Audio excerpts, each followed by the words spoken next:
Hi everyone, this is on behalf of educationtattva.com. So this is the first video which I'm going to cover and that talks about a couple of important tool sets. So the objective of this video is to train you to write your blog efficiently and almost free. When I'm saying almost free, so it does not require any hosting charges which you guys need to pay for AWS, GoDaddy or other hosting platforms. So GitHub Pages has an offering where you can host any static website almost free without any single charges, and it takes care of your bandwidth and scalability as well. So this is GitHub website where I have hosted one static website blog, and this blog is currently hosted on GitHub Pages.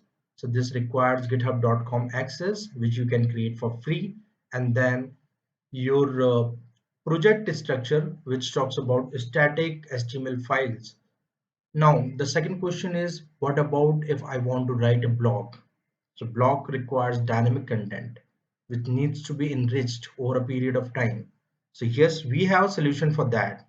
First, I'll tell you how to host already created blog which mostly keeps your HTML pages.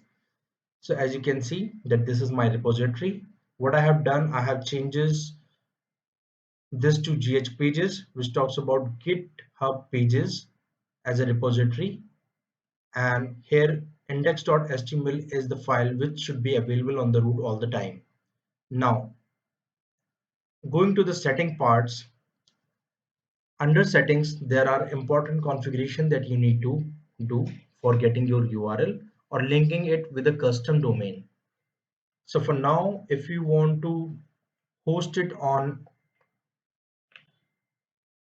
GitHub URL, you just need to maintain the settings like mentioned under GitHub pages. So as you can see that I have selected GH pages branch option here, and then if you need to choose any theme you could select, otherwise you could save this option, and what it gives, it provides you one URL like this. It is your username and the repository name that you've given. Now when you open this, it comes like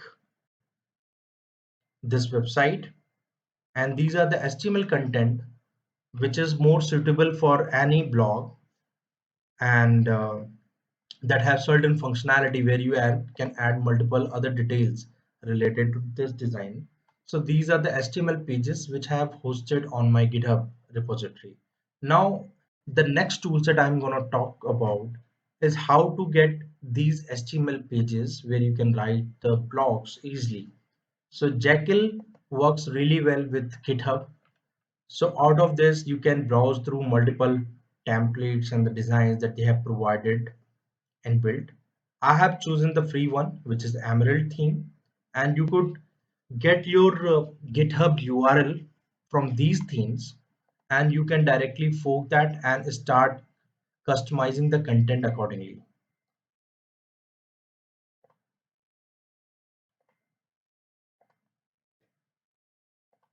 right? So on this thing, this is the second most important thing which you can include as part of your GitHub pages for customizations and for generating HTML pages, which is very efficiently. Not to talk about the third tool which I'm going to cover is Grammarly applications.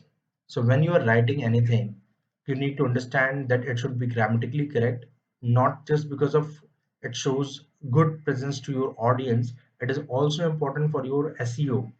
So Grammarly has their plugin available for Chrome. Whenever you start typing anything or start working on any document available on Chrome, so they take care of your spelling mistakes, they care of your grammatical errors and all. Right. So as we can see, Grammarly is quite helpful and can definitely be part of one of the tool set whenever you are planning for writing a blog.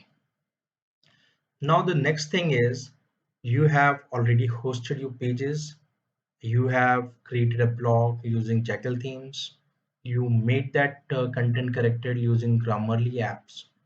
Now you want that it should be on your branding, you want to give some custom name, like for our blog we have used name as educationtattu.com. So how to achieve that?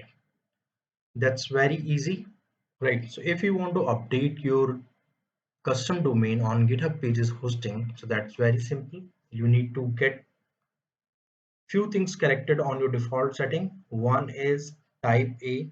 Here you need to provide the GitHub server IP. And the second, which is most important thing, is changing your CNAME. So CNAME should be pointing to your GitHub URL, which you opted from GitHub Pages. Once you confirm all these informations and save this configuration, so it takes 24 hour to 48 hour to reflect these changes. And after this is done, you should be able to open educationtattu.com, which will be under the way utilizing your content of GitHub Pages. So that's where your custom domain will be linked to your GitHub Pages, and that will be running on almost free. You just need to pay for your domain charges, which are very nominal. So we have covered the agenda for today, which includes creating this blog using all these tool sets. Please like, share your experience on the comment box, and don't forget to like this channel. It will motivate us to make more such videos in near future. Thank you.